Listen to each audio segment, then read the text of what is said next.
الحمد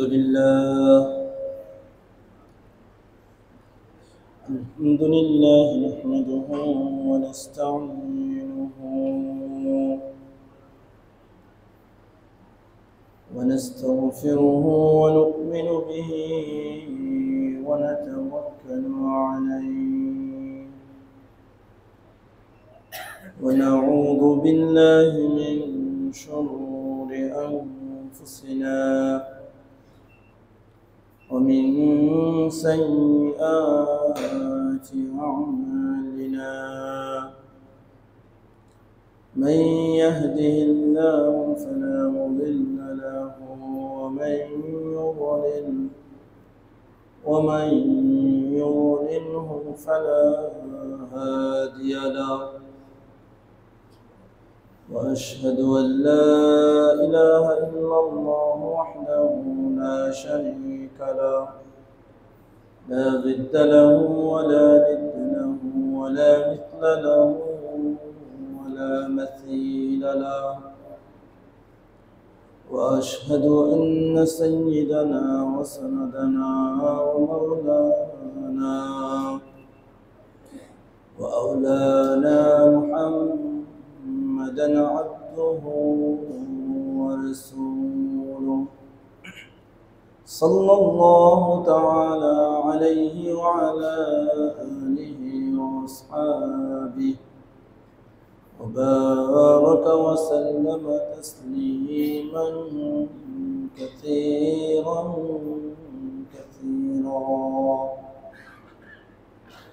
أما بعد فأعوذ بالله من الشيطان الرجيم بسم الله الرحمن الرحيم فلم تقتلوهم ولكن الله قتلهم وما رميت إذ رميت ولكن الله رمى وليبلي المؤمنين منه بلاء حسنا إن الله سميع عليم ذلكم وأن الله موهن كيد الكافرين إن تستفتحوا فقد جاءكم الفتح وإن تنتهوا فهو خير لكم وإن تعودوا نعد ولن تغني عنكم فئتكم شيئا ولو كثرت وأن الله مع المؤمنين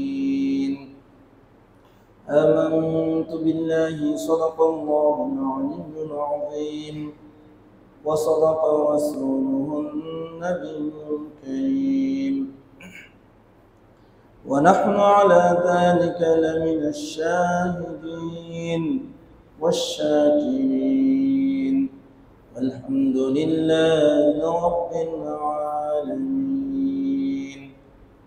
رب اشرح لي صدري ويسر لي أمري واحلل عقدة من لساني يفقه قولي رب زدني علما رب يسر ولا تعسر وتمم علينا بالخير وبك نستعين يا مستعان মহান রব্বে করিম আল্লাহ সুবহানাহু ওয়া তাআলার অগণিত অসংখ্য শুকরিয়া ও কৃতজ্ঞতা আদায় করছি যিনি আমাদেরকে তার এই পবিত্র ঘরে এসে পবিত্র মাগরিব নামাজ আদায় করে পবিত্র কালামে পাক থেকে তেলাওয়াত করার বলার শোনার তৌফিক দান করেছেন হৃদয়ের গহীন থেকে অন্তঃস্থল থেকে শুকরিয়া আদায় করছি আলহামদুলিল্লাহ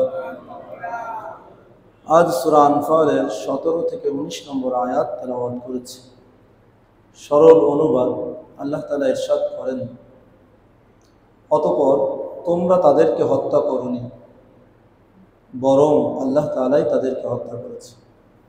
আর আপনি নিক্ষেপ করেন নাই, যখন আপনি নিক্ষেপ করেছেন বরং আল্লাহ তাআলাই নিক্ষেপ করেছেন। এবং তিনি মুমিনদেরকে তার পক্ষ থেকে উত্তম পরীক্ষা নেওয়ার জন্য, নিশ্চয়ই আল্লাহ তাআলা সব কিছু শোনেন, সব কিছু জানেন। আর এটা তোমাদের জন্য, এজন্য এটা তোমাদের জন্য, আর নিশ্চয়ই আল্লাহ তাআলা কাফেরদের ষড়যন্ত্রকে দুরিশ্বাস করেন, নস্যাৎ করেন। যদি তোমরা বিজয় চেয়ে থাকো তাহলে অবশ্যই তোমাদের বিজয় এসেছে, আর যদি তোমরা বিরত থাকতে তাহলে সেটা তোমাদের জন্য কল্যাণকর ছিল। আজ তোমরা আবার ফিরে আসো, আমিও ফিরে আসব। তোমাদেরকে তোমাদের দলবল কিছুই উপকার করতে পারবে না, যদিও এই দলবল সংখ্যাধিক্য অনেক হয়। আর নিশ্চয়ই আল্লাহ তাআলা মুমিনদের সাথে আছেন। আল্লাহ সুবহানাহু ওয়া তাআলা সূরা আনফালের শুরু থেকে গাজওয়ায়ে বদর তথা বদর যুদ্ধের প্রেক্ষাপট, ঘটনা এবং শিক্ষা এবং নিয়ামতগুলো নিয়ে আলোচনা করছেন। আজকের একটি অংশ আল্লাহ তাআলা এই আয়াতগুলোর মধ্যে উল্লেখ করেছেন। বদর যুদ্ধে যখন সাহাবায়ে কেরাম বিজিত হয়ে মদিনাতে ফিরে আসলেন, তো তখন তাদের মধ্যে কিছু আলোচনা শুরু হলো। যে কোনো ঘটনা, দুর্ঘটনা, ঘাত প্রতিঘাত, পরিবেশ পরিস্থিতির পরে কিছু আলোচনা হয়। এটা মানুষের স্বাভাবিক রীতি। একটা বাসায় দাওয়াত খেয়ে আসলে এবার আলোচনা হয়, কেমন খেয়েছে, শক্ত শক্ত হয়েছে না গরম গরম হয়েছে, না নরম নরম হয়েছে, কম দিছে না বেশি দিছে, কিপটামি করছে না বড়লোকি করছে, কে আছে কিনা, এগুলো আলোচনা পর্যালোচনা শুরু হয়। তো এরকম বিভিন্ন বৃষ্টি হয়েছে, তো বৃষ্টি নিয়েও আলোচনা আছে কি নাই। কেউ বলছে বৃষ্টির বাতাস কম, কেউ বেশি, কেউ বলে গর্জন বেশি বর্জন কম, এই সেই কত আলোচনা কি আছে না নাই। আচ্ছা, একটা ঘটনা ঘটলে তা নিয়ে অনেক আলোচনা ঘটে। আল্লামা মামুনুল হক হাফিজাহুল্লাহ মুক্তি পেয়েছেন, এ নিয়ে অনেক আলোচনা পর্যালোচনা, আনন্দ উল্লাস অনেক কিছু চলছে। কোথাও আবার চুলকানি গা জ্বলাও আছে না নাই। যাই হোক, এগুলো আলোচনা। একটা ঘটনা ঘটলে সেখানে আলোচনা পর্যালোচনা অনেক কিছু হয়। আর তারপর গজওয়ায়ে বদরের মতো ইসলামের প্রথম যুদ্ধ, ভয়ঙ্কর যুদ্ধ, ইসলাম থাকা না থাকার একটা অবস্থা ছিল। স্বাভাবিক এত আরো রোজা রেখে এত ভয়ঙ্কর একটা পরিবেশ পরিস্থিতির থেকে সেখানে জয় নিয়ে আসা আর আলোচনা হবে না, এটা তো হতেই পারে না। এবং স্বাভাবিকভাবে এই ধরনের ঘটনার আলোচনাগুলোর মধ্যে মানুষ নিজের কীর্তিকলাপ নিয়েও আলোচনা করে। আমি এটা বলেছিলাম, দেখছো বৃষ্টি হয়েছে, কি বোঝে না, বলছিলাম না আজকে বৃষ্টি হবে। কেউ বলে বলছিলাম মেঘ দেখে মনে হয়েছে বেশি আওয়াজ হবে, কিন্তু বৃষ্টি বেশি হবে। কেউ বলে বৃষ্টি হবে, গরম থাকবে না। কত রকম কথা, মানে নিজের এটা আমরা তুলে ধরতে ভালোবাসি মানুষ হিসাবে। তো সাহাবায়ে কেরাম রাদিয়াল্লাহু তাআলা জানেন আল্লাহ তাআলার সাহায্যে ফেরেশতা পাঠিয়েছেন, চোখে দেখছেন, পিছনে গিয়েছে, গতকালও গেছে, এই গত মজলিসেও গিয়েছে। তারপরও তারা একটু নিজেদের, আমরা এই করেছিলাম, আমরা ওই কষ্টটা করেছি, আমরা তো ওখানে গিয়েছিলাম, এরকম একটু আলোচনা করা শুরু করলেন। আল্লাহ রাব্বুল আলামিনের কাছে এটা পছন্দ হয়। আল্লাহ তাআলা ওনাদের সংশোধনের জন্য আয়াত নাযিল করলেন, ফালাম তাকতুলুহুম ওয়ালাকিন্নাল্লাহ কাতালাহুম। ও সাহাবায়ে কেরাম, তোমরা মূলত হত্যা করো নাই কাফেরদেরকে, বরং আল্লাহ রাব্বুল আলামিন হত্যা করেছেন। হত্যা তোমরা করো নাই, তোমাদের ক্ষমতায় ছিল না হত্যা করা। কে করেছেন? আল্লাহ তাআলা। তো তোমাদের কৃতিত্ব নাই। তারা তো কষ্ট করেছে না, করেন নাই। 2, 4 জন, 5 জন, 10 জন মারছেন তো, তারা না মারে নাই, মারছেন। কিন্তু আল্লাহ রাব্বুল আলামিন তাদের সংশোধন করলেন। আল্লাহ রাব্বুল আলামিন তাদের সংশোধন করলেন। একটি কথা আজকের এই তাফসীর আয়াত পড়ার সময় আমার মাথার মধ্যে আসছে যে সাহাবায়ে কেরামের কত বড় কপাল, কত বড় কপাল যে তাদের সংশোধনী আল্লাহ তাআলা কোরআন আয়াত নাযিল করেছেন। সুবহানাল্লাহ। আর আমাদের কি করব? নিজেদেরই করতে হয়, হুজুরের কাছে যাইতে হয়। যাদের সংশোধনী আল্লাহ নিজে করেন, কোরআনের আয়াত নাযিল করে, তাদের মাকাম কোথায়? কি বুঝেন নাই কথা? তাদের মাকামটা কোথায়? কোনো মুরব্বী, বাবা মা, কোনো উস্তাদ, কোনো শিক্ষক যদি কাছে ডেকে নিয়ে বলে, বাবা এটা ঠিক নয়, এটা ঠিক করে করুন, এটা ভালো না খারাপ, যদি সুবোধ সন্তান হয়, সুছাত্র হয়ে থাকে, ভদ্র ছেলে হয়ে থাকে, সে মুরব্বী, মা বাবা, শিক্ষকের এই সংশোধনীকে ভালো করে নিবে, বরং নিজের সৌভাগ্যের কারণ মনে করবে। কি বুঝে না কথা? আর যদি তার সংশোধনী ওই মুরব্বী না করে, দেখেও আর একদিক তাকায়, তাহলে বুঝতে হবে এটা আমার পুরা কপাল যে আমার মুরব্বী আমার সংশোধন করে না। যা আসলে মুরব্বী আমার কি, তাহলে বোঝা গেল সে আমার প্রতি ওই রকম অনুরাগ নাই, আমার প্রতি ওই রকম সে মহব্বত রাখে না, আমার ভালো চায়। অনেক সময় এই পোড়া কপাল লোকগুলো মনে করে আমি খুব আরামে আছি, হুজুর আমারে কিছু পায় না, আর ওরে খালি বকে। কি আছে না নাই? কি কথা বোঝেন না এই কথা? আল্লাহ রব্বুল আলামিন কোরআনে কারিমের মধ্যে সাহাবাদেরও বলেছেন, মুনাফিক কাফেরেরও বলেছেন, না বলেন নাই? সাহাবাদের গুণ ছিল মহব্বত, ভালোবাসা, হৃদ্যতা, যে তোমাদেরকে তো আমি বিশেষ বাছাই করেছি। তোমাদের সংশোধনী আল্লাহ তাআলা নিজে করতেছেন, ওই মুরব্বী, ওই শিক্ষক, ওই মা বাবার মতন যে মহব্বতের সাথে সংশোধন করে দেয়। সুবহানাল্লাহ। আর এই সংশোধনীয় তো ওই ব্যক্তিই নিতে পারে যারও মহব্বত ভিতরে থাকে।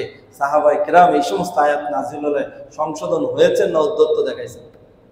সংশোধন হয়েছে। আর যার মধ্যে উদ্যত্ত আছে, কাফেররা, মুনাফিকরা, তারা সংশোধন নেই নাই, আরো খারাপ হয়েছে। আল্লাহ রাব্বুল আলামিনের একটা নিজাম, যেহেতু তিনি সবার ক্ষেত্রে কোরআন নাজিল করবেন না, নবী চলে গেছে, আর কোরআন নাজিল হবে না। তো পরবর্তীদের কি হবে? আল্লাহ রাব্বুল আলামিন পরবর্তী জমানায় যারা এসেছে, তাদের যারা মুরব্বী আছে, তাদের যারা নেতা আছে, তাদের যারা ইমাম আছে, আলেম আছে, বাবা মা আছে, তাদের মনের মধ্যে আল্লাহ রাব্বুল আলামিন সংশোধনীর কথাগুলো ঢেলে দেন। এটাকে আরবিতে বলে ইলহাম করা। আল্লাহ তাআলার পক্ষ থেকে তার দিলের মধ্যে ফেরেশতা দিয়ে আল্লাহ ঢেলে দেন যে এই কথাগুলো বলো, এগুলো তাদের সংশোধন হবে। আমরাও যখন আমাদের কোনো বড় ব্যক্তির কাছে, উস্তাদের কাছে বসি, তাদের ক্লাসে বসি, দর্শে বসি, বয়ান শুনি, তাদের মুখ থেকে ঠিক ওই কথাগুলোই আল্লাহ তাআলা বের করেন, দেখি যে এগুলোই আমার প্রয়োজন, আমার মধ্যে এইগুলোর কমতি আছে। আশ্চর্য, হুজুর কেমনে জানো? বুঝলেন? এক সময় যখন এগুলো এত জানতাম না, তখন মনে হতো হুজুর কেমনে জানলো যে আমারটা এই সমস্যা আছে। কথা বোঝেন না এই কথা? কিন্তু আসলে হুজুর তো জানে না আমার সম্পর্কে, হুজুর জানেই না। আমার গায়েব খবর জানবে কেন? উনি কি আল্লাহ নাকি?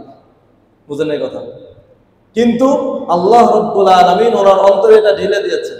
ওই মজলিসে যারা থাকে, তাদের যদি আল্লাহ তাআলা চান হেদায়েত করবেন, তার মধ্যে যা যা সমস্যা আছে, ওই সমস্যাগুলো ওই বক্তার থেকে, ওই মুরব্বী থেকে, ওই মা বাবা উস্তাদের দর্শের মধ্যে, তাফসিরের মধ্যে, বয়ানের মধ্যে আল্লাহ তা বের করে দেন। সুবহানাল্লাহ।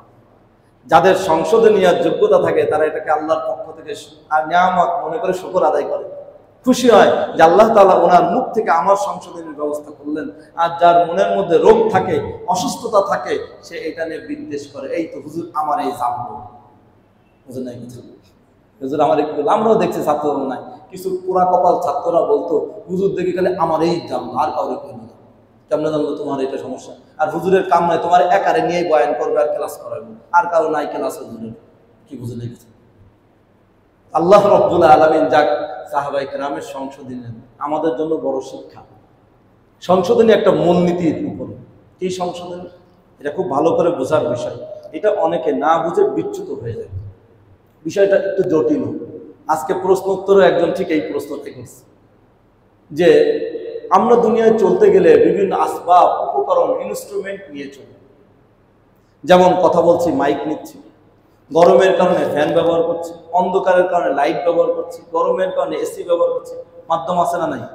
কোরআন শরীফ পড়তে যে কাগজ লাগতেছে, দেখার জন্য চোখ লাগতেছে, ধরার জন্য হাত ব্যবহার করছি, খাওয়ার জন্য খাবার নিচ্ছি, চাবানোর জন্য দাঁত ব্যবহার করছি। মাধ্যম লাগে না? লাগে না?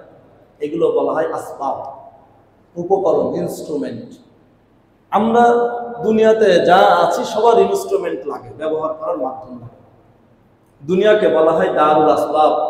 এটা উপকরণের ভূখণ্ড, স্থান, উপকরণের ঘর, উপকরণের বাড়ি। মানে এখানে আসবাব নিয়ে চলতে হবে। দুনিয়ার বাইরে আল্লাহ রাব্বুল আলামিন আসবাব ছাড়া চলেন, সেটা আল্লাহর পূর্ণ ক্ষমতায় চলে, পূর্ণ ফয়সালায় চলে। এখন এই জায়গাটায় এসে বলেন যে আসবাব গ্রহণ করব কিভাবে? দুইটা বিষয় থাকে, একটা হলো বিশ্বাস, আর একটা হলো ব্যবহারের নীতি। এক নম্বর বিশ্বাস থাকবে আসবাবের মালিক, সৃষ্টিকর্তা, মুসাব্বিবুল আসবাব বলে আরবিতে, যিনি আসবাবের সৃষ্টিকর্তা, দাতা, যিনি দিয়েছেন কে? আল্লাহ তাআলা। ওনার প্রতি বিশ্বাস রাখতে হবে। ওনার প্রতি কি রাখতে হবে? বিশ্বাস রাখতে। উনি এটার সৃষ্টিকর্তা, এটার ক্ষমতা উনি দিয়েছেন। ওনার এই রহমত আর বরকত আর ফজল আর করমে আমি এই নিয়ামতটা পেয়েছি। বুঝাতে পারি না? চোখ দিয়ে দেখতেছি, আমার ক্ষমতায়, চোখের ক্ষমতায় মূলত না, আল্লাহ দিয়েছেন তাই। আল্লাহ দিয়েছেন তাই। কথা বুঝেন নাই কথা? ফ্যান ঘুরতেছে, কে ঘুরাচ্ছেন? আল্লাহ তাআলা মূলত ক্ষমতা দিয়েছেন তাই ঘুরতেছে। ভালো করে বুঝতে হবে। গাছে ফল দিচ্ছে, ক্ষমতা কে দিয়েছেন? আল্লাহর হুকুম হয়েছে তাই গাছে ফল দিচ্ছে। সমুদ্রে পানি আছে, কে দিয়েছেন? আল্লাহ তাআলা দিয়েছেন। গরম দিচ্ছেন, কে দিয়েছেন? আল্লাহ তাআলা দিয়েছেন। আবার বৃষ্টি দিয়েছেন, কে দিয়েছেন? আল্লাহ তাআলা দিয়েছেন। তাহলে যত আসবাব, উপকরণ, ইনস্ট্রুমেন্ট দেখছি, এগুলোর মূল দাতা, সৃষ্টিকর্তা, ক্ষমতা কার হাতে? আল্লাহ তাআলা। এটা সবসময় দিলের মধ্যে থাকবে। সহজ একটা উদাহরণ দিই আমাদের। আমরা ওষুধ খাই, স্বাভাবিকভাবে দেখি জ্বর হয়েছে 100 থেকে 102 এর নিচে যদি থাকে, নাপা খেলে কমে যায়। বা প্যারাসিটামল 500 mg খেলে কি যায়? কমে যায়।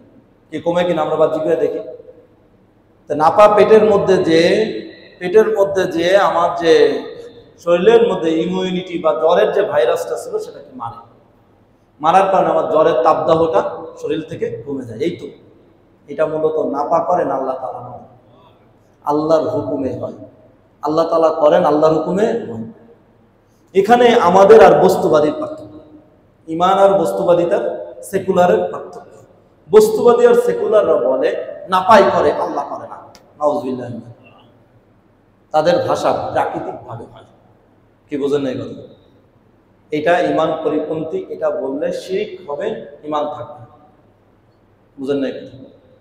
আর আমরা বলবো কে করেন? আল্লাহ করেন, আল্লাহর হুকুমে হয়। এই জন্য তো অনেকের নাপা খেলেও, প্যারাসিটামল খেলেও জ্বর কমে না, আরো বাড়ে। হয় কি হয় না? যদি মূলত নাপাই করতো তাহলে ওর বাড়লো কেন? কি বোঝেন এই কথা? কমার কথা, বাড়লো কেন? মূলত যদি ভাত খেলেই পেট ভালো হওয়ার কথা, শক্তি হওয়ার কথা, আরেকজনের পেট খারাপ হয় কেন? একজনের বিরিয়ানি খেয়ে গায়ে শক্তি হয়, আর একজন বাথরুমে 10 বার দৌড়ায়। কি হয় কিনা? বুঝেন এই কথা? একজনের চিনি খেলে মেদা বাড়ে, আর একজনের ডায়াবেটিস বাড়ে। হয় না? হয় না? তা কেন হলো? যদি বাড়ায় তাহলে ও ডায়াবেটিস হবে না। তাহলে এগুলো কে করেন? মূলত আল্লাহ তাআলা করেন, আল্লাহর ফয়সালায় হয়। আল্লাহ তাআলা ক্ষমতার মালিক, আল্লাহর ফয়সালায় হয়। এই কথার ঈমান আর বিশ্বাস সঠিক রাখতে হবে। নিজেদের মধ্যে কৃতিত্ব আনার সুযোগ নাই। যে আমি নাপা বলছিলাম, দেখছিস বলছিলাম না নাপা খা, খাইছি বলেছে, যে আমরা বলি কিনা এরকম। এটা কৃতিত্ব মূল নিজের দিকে নেওয়া যাবে না। হ্যাঁ, আপনি বলেছেন, পরামর্শ দিয়েছেন, এটা অবশ্যই সাধুবাদ জানাতে হবে, শুকর আদায় করতে হবে, কিন্তু মূল কৃতিত্ব আর ক্ষমতা যাতে নিজের দিকে না যায়। বুঝাতে পারি না এই কথা?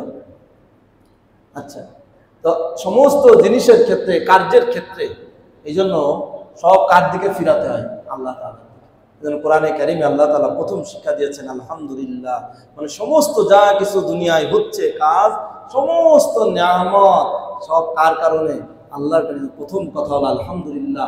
হে আল্লাহ, তুমি যেহেতু সব করাচ্ছ, সব খাওয়াচ্ছ, সব নিয়ামত দিচ্ছেন, তোমার শুকর, আলহামদুলিল্লাহ। বুঝেন না এই কথা?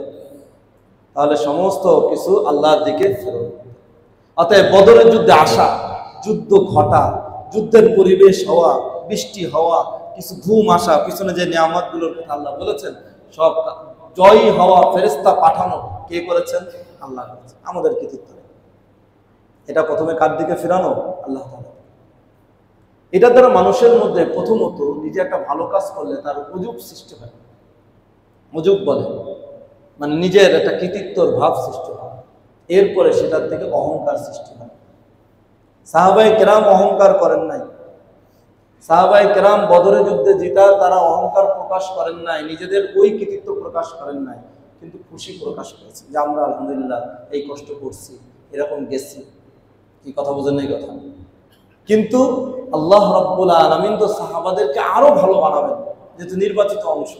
অহংকার করেন নাই, এটা যাতে উজুব না আসে তাদের মধ্যে। অহংকারের আগের অবস্থাকে বলে উজুব, অহংকারের আগের অবস্থাকে বলে উজুব। এই উজুবটা যাতে না আসে এই জন্য আল্লাহ তাআলা এই সংশোধন নাযিল করেছে।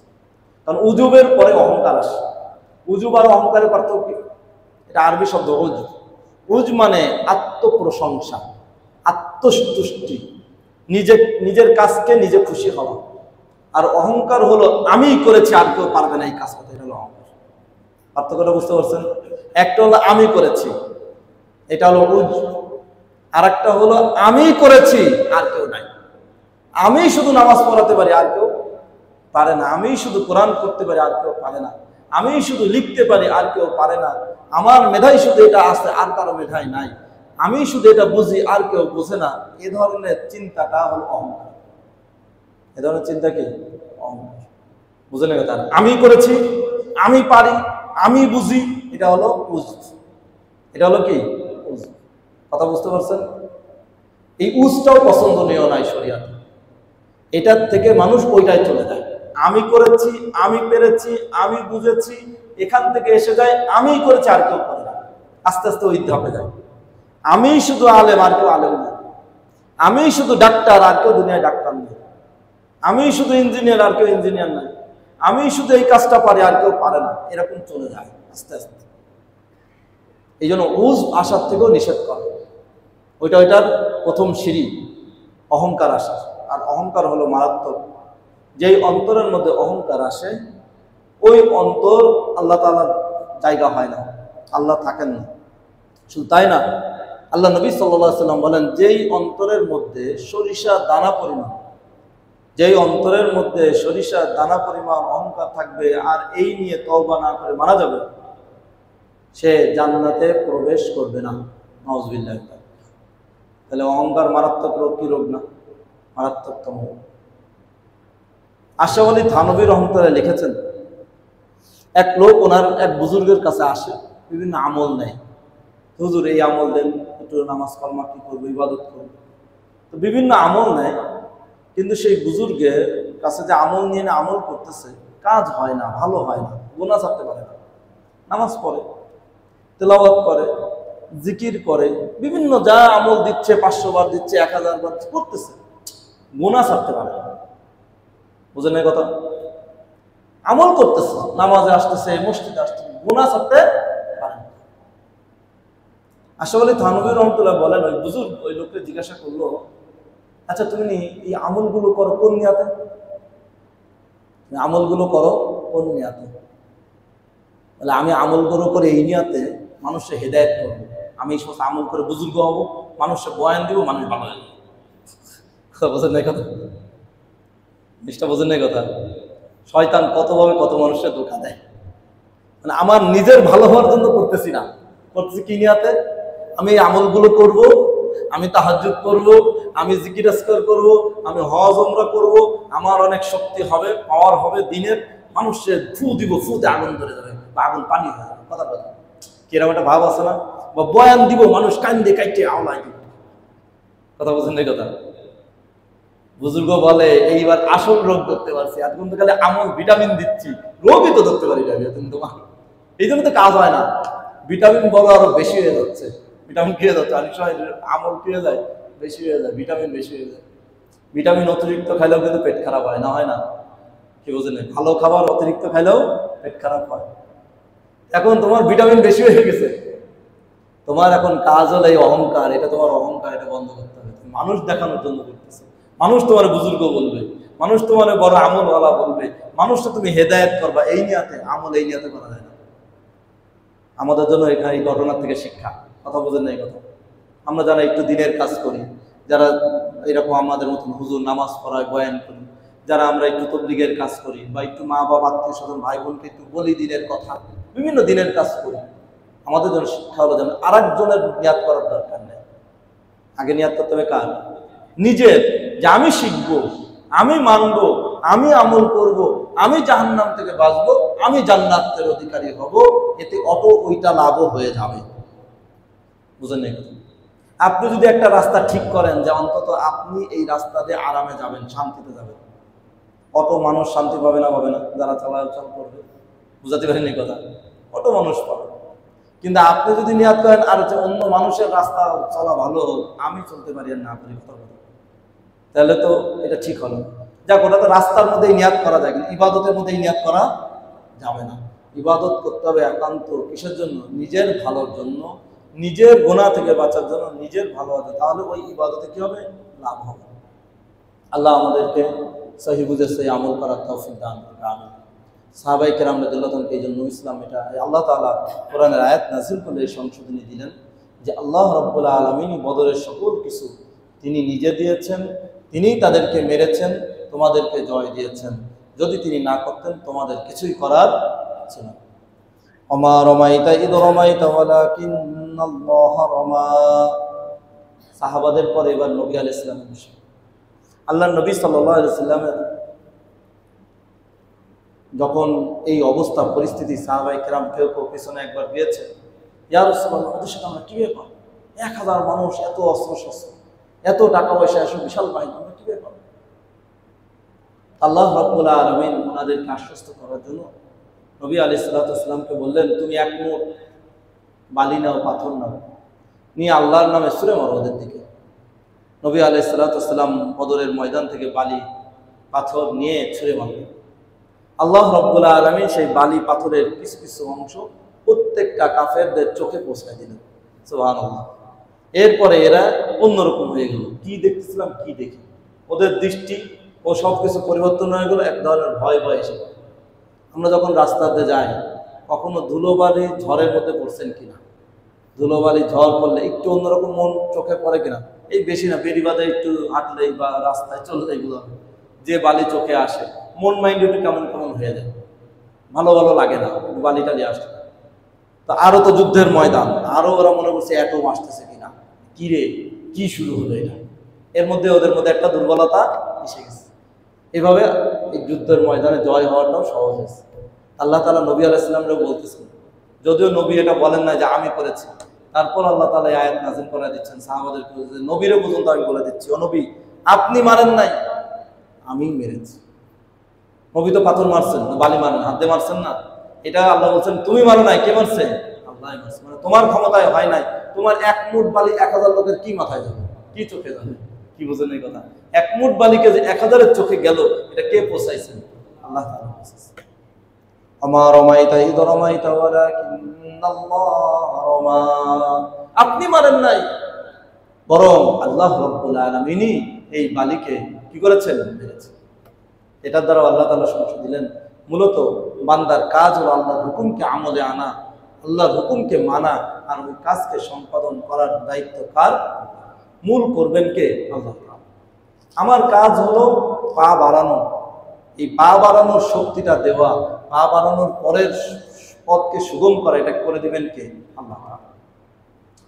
ওয়ালিউবলিয়াল মুমিনিনা মিনহু বালাআন হাসানা ইন্নাল্লাহা সামিউন আলীম।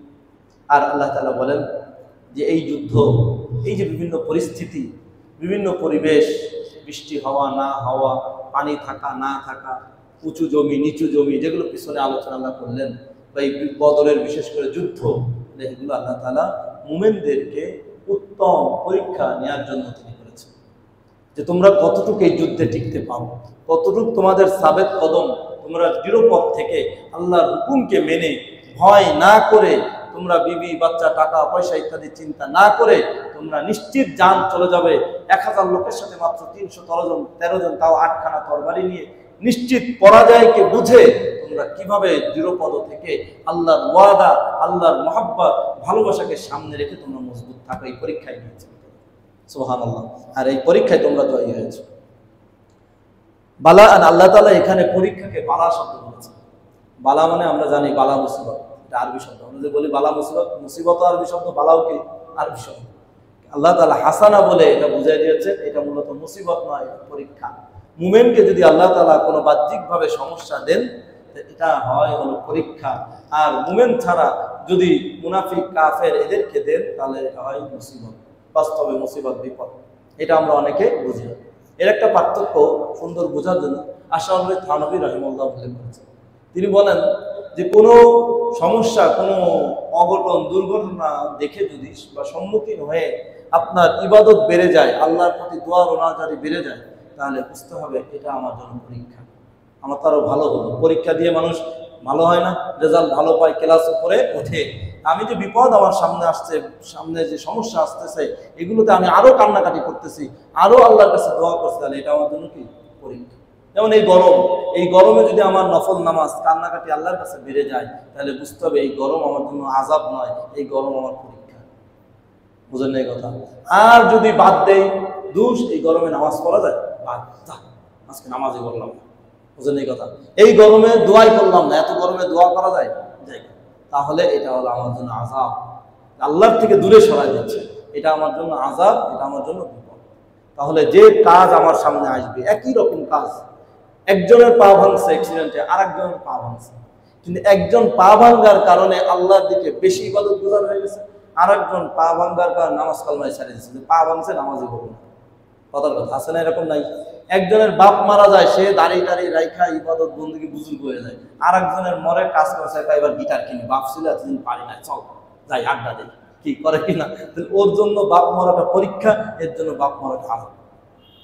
কথার কথা এরকম যত কিছু সমাজে ঘটে, আমাদের ঘটনা দুর্ঘটনা যা ঘটে, যদি এর কারণে আমি দেখি দিনের প্রতি আরো এগোচ্ছি, তাহলে বুঝতে হবে এটা বালাআন হাসানা। এই যে গজওয়ে বদর হলো, এই পরীক্ষায় সাহাবায়ে কেরাম উত্তীর্ণ হলো, এটা বালাআন হাসানা ছিল। কেমন উত্তীর্ণ হয়েছে? আল্লাহ তাআলা কোরআনে ঘোষণা করেছেন, ওয়া'মালু মা শি'তুম, এ সাহাবারা তোমরা যা ইচ্ছা তাই করো, আজকের এই বদরের পরে মৃত্যু পর্যন্ত যা করবা সব তোমাদের জন্য মাফ। সুবহানাল্লাহ। কি উত্তীর্ণ হয়েছে না হয় নাই? তার মানে আমরা সব মদ খাইছে, জিনা করছে, উল্টাপাল্টা করছে, কি বুঝেন এই কথা?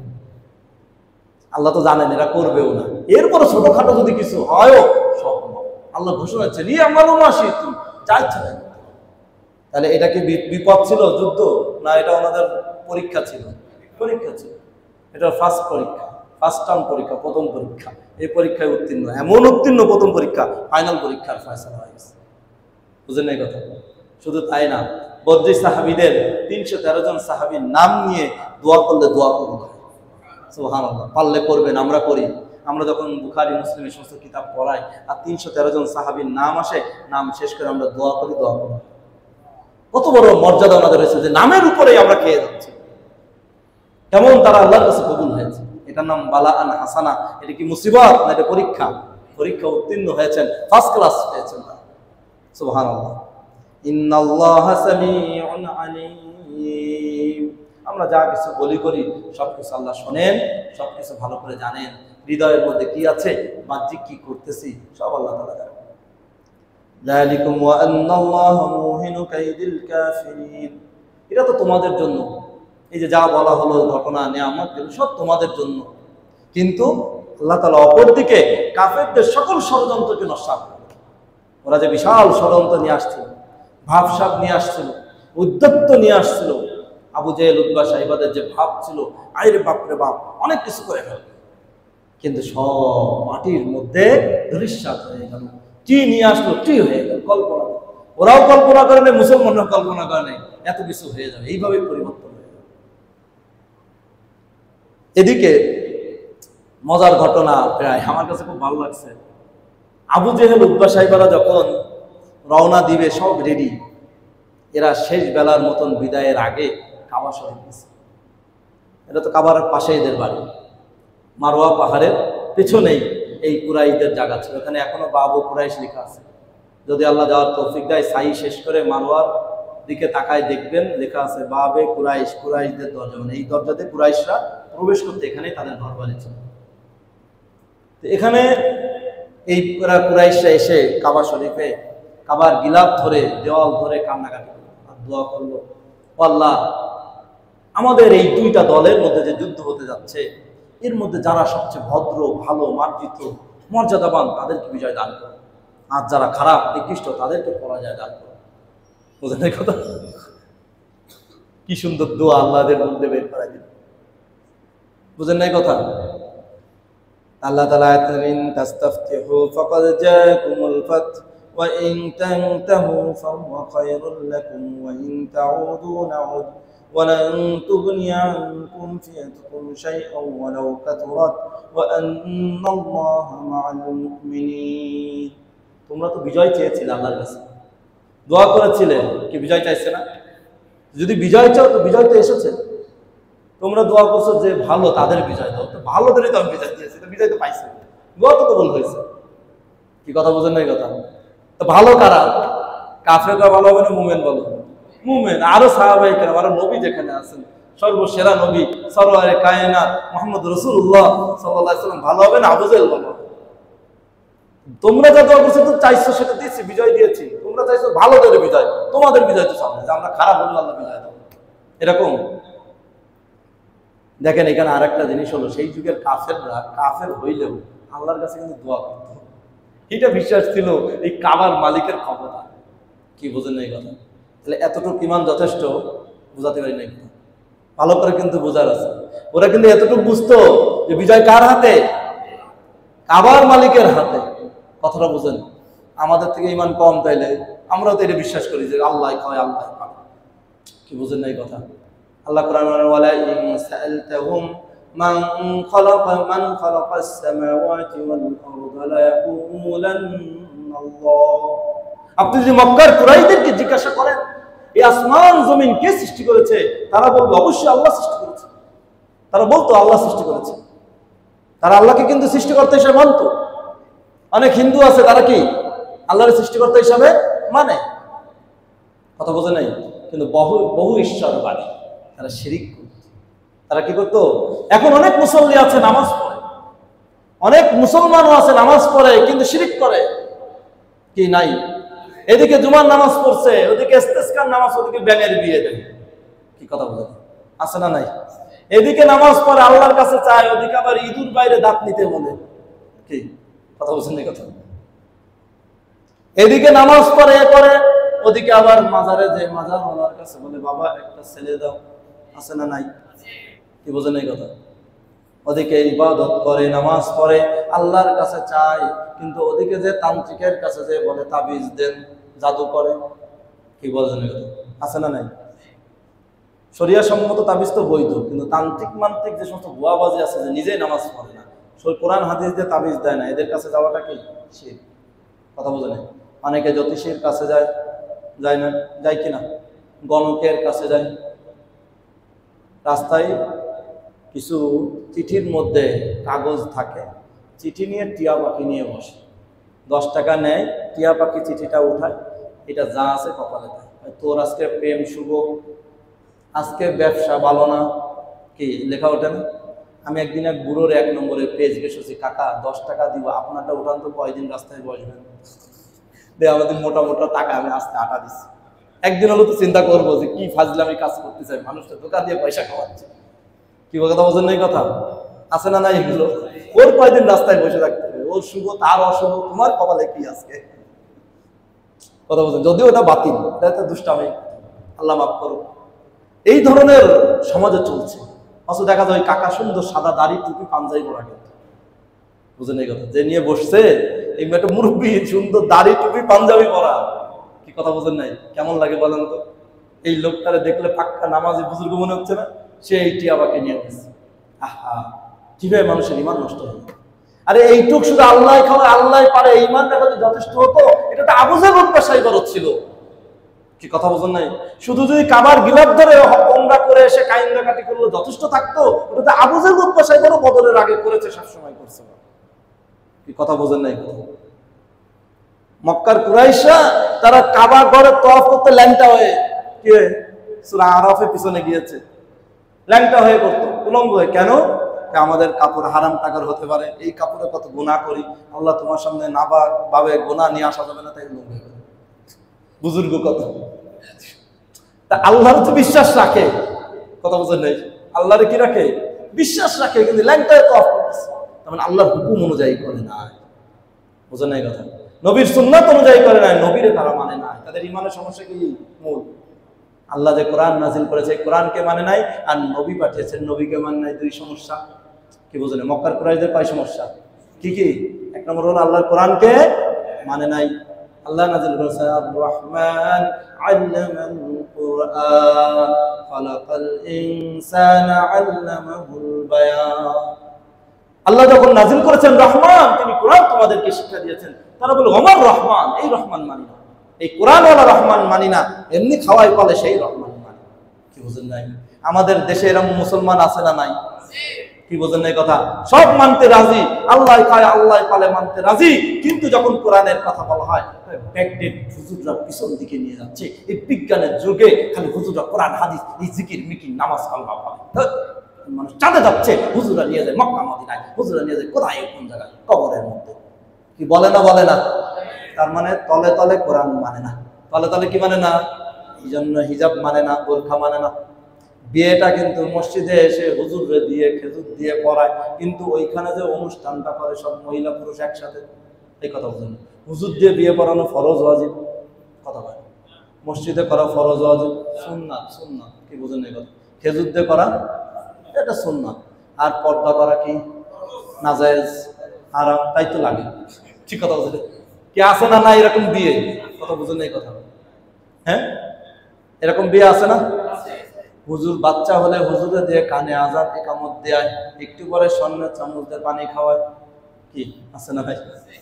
বুঝাতে পারিনি এই কথা? ঈদের নামাজ পড়তে আসে, সিল্ক রেশমের পাঞ্জাবি পরে 10,000 টাকা দেয়, ভাব আড়ং থেকে কিনেছি, কি ভাবটা, নামাজ তো হয় না। কি বোঝেন এই কথা? আছে না নাই মার্কা মুসলমান? হ্যাঁ, কি কথা বোঝেন এই কথা? বুঝেন নেই না? বুঝেন নাই কথা? ভালো করে শিখেন। আল্লাহ বলছেন কাবার গিলাফ ধরে ঝুরে ঝুরে কান্নাকাটি করে তো বিজয় চেয়েছিল, আল্লাহ বিজয় দিয়েছে। বিজয় চেয়েছিলে, ভালো মানুষদের বিজয় দাও, ভদ্র মানুষদের বিজয় দাও, উত্তম লোকগুলোর বিজয় দাও। আল্লাহ তো দিছে বিজয়, না দোয়া কবুল করে নাই? এখান থেকে বোঝা গেল কাফেরেরও দোয়া কবুল হয় যদি দোয়াটা দোয়ার মতন হয়। ঠিক আছে না? দোয়া যদি দোয়ার মতন হয়, কাফেরেরও দোয়া কবুল হয়। ওয়াইন তানতাহু ফাহুয়া খায়রুল লাকুম, কিন্তু তোমরা যদি ওই কাবার গিলাফ ধরে না থেকে, ওই কান্নাকাটি না করে, এই যুদ্ধ না থেকে বিরত থাকতে, এটা ভালো ছিল। বুঝেন না? এটা কি ছিল? ভালো ছিল। এটা কি ছিল? ভালো ছিল। ওমরা করতে যাও নফল কাজ, সিগারেট খাও মাকরু কাজ, কাবার ঘরে যেই যদি সিগারেট খায় কেমন লাগে? কি বুঝেন এই কথা? কি কথা বুঝেন? ওমরা করা ভালো কাজ, পর্দা করা ফরজ কাজ, তওয়াফ যদি বেপর্দা হয়ে করে কেমন লাগে বলেন? কি কথা বুঝেন? আল্লাহ বলতেছে, এই রে তোদের এই দোয়ার করার দরকার নাই, কাবার ঘরের গিলাফ ধরে যদি বিরত থাকতেই ভালো ছিল, যুদ্ধ করতে না নবীর সাথে। কি কথা বুঝেন নাই? বুঝাই দিলেন, কুওয়াতে নেকি নাদারি বদমাকুন, কুওয়াতে নেকি নাদারি বদমাকুন। আরে নেকি করার তোমার তৌফিক নাই, শক্তি নাই, সামর্থ্য নাই, গুনাহ করে নাও। কি করে না? গুনাহ করে না। সারাদিন তাসবিহ টিপতেছো, সারাদিন জিকির করতেছো, বহুত দান খয়রাত করতেছো, হজ উমরা করতেছো, কিন্তু তুমি গুনাহর মধ্যে লিপ্ত আছো। তুমি তোমার সিগারেট ছাড়তে পারো না, মদ ছাড়তে পারো না, বেপরদা ছাড়তে পারো না, সুদ খাওয়া ছাড়তে পারো না, মাপে কম দেওয়া ছাড়তে পারো না, শেয়ার বাজার কারসাজি ছাড়তে পারো না। না নাই? বাংলাদেশের এক বিশাল ধনী 6 কোটি টাকা দিয়ে ক্লক টাওয়ারে বুকিং দিয়ে রাখছে, রুম কিনে রাখছে, যখন যায় উমরা করে ভিআইপি ভাবে। কিন্তু এদিকে বড় সুদী ব্যাংকের মালিক, বাংলাদেশের যত নাজায়েজ ব্যবসার সাথে সে জড়িত। কি বুঝেন? কথা বুঝেন নাই? কথা লাভ আছে? কোনো লাভ নাই। নবী আলাইহিস সালাতু ওয়াস সালাম হাদিসে বলেন, এক লোক অনেক দূর থেকে অনেক কষ্ট করে সফর করে আসছে, সারা শরীর বিক্ষিপ্ত, গায়ে বালু ময়লা ধরে গিয়েছে, কাবা ঘর তওয়াফ করে 2 রাকাত লম্বা নামাজ পড়ে হাত তুলে কান্নাকাটি করে আল্লাহর কাছে দোয়া করে। আল্লাহ রাব্বুল আলামিন তার দিকে একটু রহমতের দৃষ্টিতে তাকান না। দোয়া কবুল তো দূরে থাক, রহমতের দৃষ্টিতে তাকান না। কেন? বলে লিয়ান্না মালবাসাহু হারাম ওয়া মাতআমাহু হারাম। ও যে জামা পরে আসছে ওই জামাটা হারাম টাকা, ও যে খাবার খেয়ে আসছে এই খাবারটা হারাম টাকা। নাউযুবিল্লাহ। খালি উমরা করলেই আর হজ করলেই আর ইবাদত করলে কাজ হয় না, যদি সঠিকভাবে না হয়। হইলে তো আবু জাহেল হইতো। কথা বোঝেন নাই? কথা এই জন্য আল্লাহ বারবার বলেন ইত্তাকুল্লাহ, আল্লাহকে ভয় করো, মানে বান্দা গুনাহ থেকে বাঁচো। কি থেকে বাঁচো? গুনাহ থেকে বাঁচতে হবে। ওয়াইন তানতাহু ফাহুয়া খায়রুল লাকুম, যদি তোমরা এই যুদ্ধের থেকে বিরত থাকতে, নবীর লড়াই না যেত, আল্লাহর সাথে নাফরমানি না করতে, তো তোমাদের শ্রেষ্ঠ ছিল। ওয়াইন তাউদু নাউদ, আবার যদি এইরকম যুদ্ধে আসো, আবার যদি এইরকম করো, আমি আল্লাহ ফিরে আসবো। মানে তোমরাও ষড়যন্ত্র করো আর আল্লাহ বসে থাকবে? আল্লাহ দিব।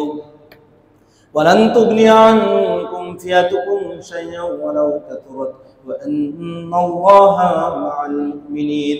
আর জেনে রাখো তোমাদের এই যে আজকের দল বিশাল ছিল, 1000 লোক ছিল, 313 সামনে বিশাল অস্ত্রশস্ত্র ছিল, টাকা পয়সা ছিল, উর্বর উঁচু ভূমিতে ছিলে, পানির সুন্দর ব্যবস্থা ছিল, পাহাড় ভালো ব্যবস্থা ছিল, সব কিছু তোমাদের ঠিক ছিল।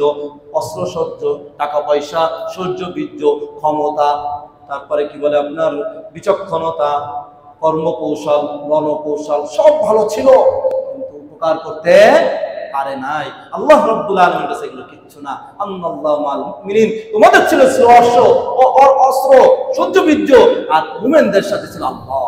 সুবহানাল্লাহ। এখনো আল্লাহ আছে না নাই? তাহলে নিরাশার কিছু আছে? কোন নিরাশার কিছু নাই। ইমানকে তাকওয়াকে ঠিক রাখতে হবে। আবু জাহেল মার্কা ইমান থাকলে হবে না আল্লাহ খায় আল্লাহ পালে।